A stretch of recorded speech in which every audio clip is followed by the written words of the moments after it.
Hi everyone, I'm Chris and I want to show you my Frankenstein creation.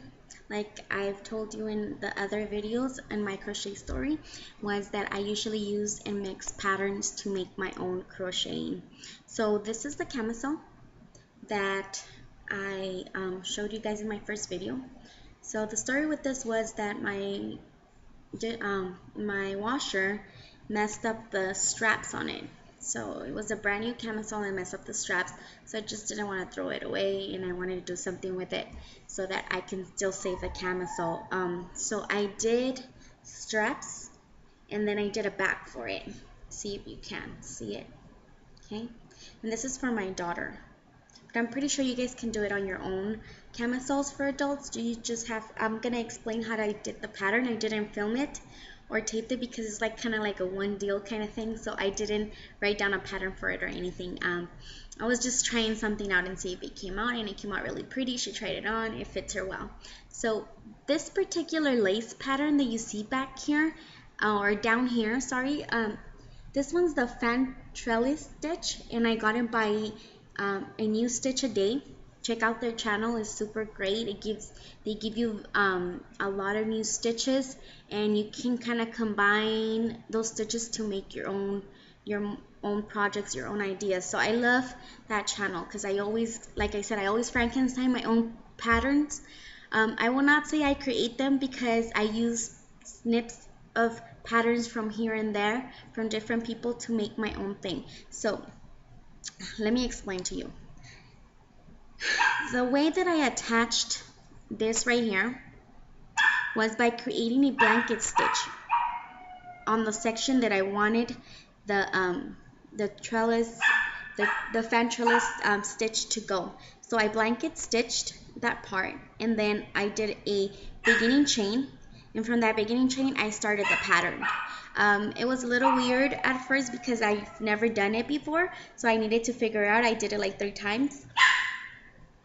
Okay, so once I did that, I did about about three rounds. So I did about 3 rounds, and then I attached to the ends.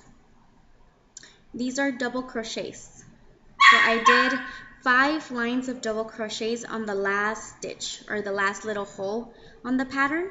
That's how I attached it into the top, which this was a headband like I had said in the previous video, but it didn't work out, this christening headband. And you're supposed to put lace through the little holes that you see here and attach it to the hair, but it didn't work out well. So my daughter didn't like it, and so I did not want to unravel it and reuse it, so I ended up using it as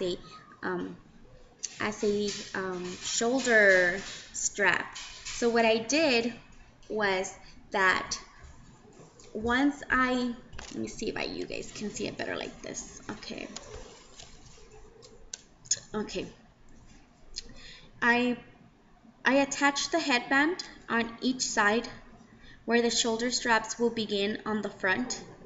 Okay, and I tried it on her to see how I wanted it to hang. So once I tried it on her and checked out the measurements on how I wanted it to hang, and I kind of figured out how far from the inner back I wanted it to be, because I didn't want it to be the full back, I just wanted it to be a part of it.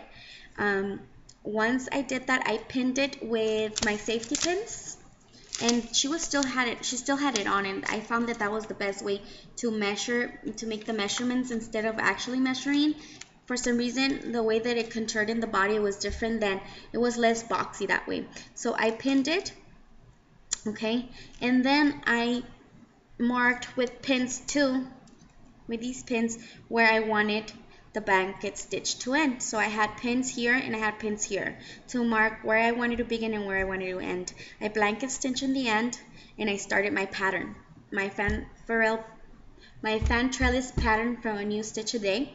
And once I got it to the thickness that I wanted, at the ends of each fan or loop, as you may call it, like this little loop, okay, I put a safety pin on there.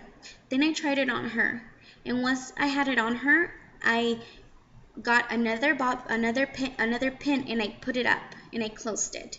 And I measured it to see if it was gonna be tall enough. So her measurements were 2 pins.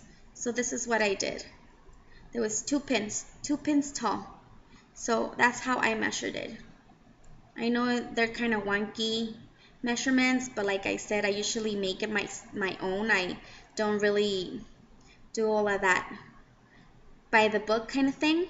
So so yeah, it just, to me, like, I started measuring it and it worked in theory, but once I started making it, it was too boxy. So I did not want that. So once I got it here, I pinned it. So my crochet was like this, 2 pins high on each side. 2 pins high. Okay. So I got 2 pins high. And the pins are not the same. They're small, one smaller, one is bigger. And it's just that gave me the height that I wanted. You guys can measure it. You guys are more than welcome. Whatever works for you, make it your own. So once I did that, you know, I left them on and I started attaching. I attached another yarn and I started 2 double crochets in a section of 3. So I did 2 double crochets 3 times, and that is the thickness of this particular joining strand. Okay, and I went up 5 times on each side. Once I got that done, I unhooked the pins, and then I did this one, and this one gave me, okay, a measurement of 1 pin because I wanted it to kind of be cinched in the back a little bit. So this gave me the measurement of 1 pin. Okay, so I left it on and I started crocheting the same thing. I added 2 double crochets, and it's 3 double crochets in this particular hole or little loop, whatever you want to call it. So I did 1, 2, 3, and I went up 1, 2, 3 times. So once I did that, I turned it upside down. Okay, I turned it upside down and then inside out like this.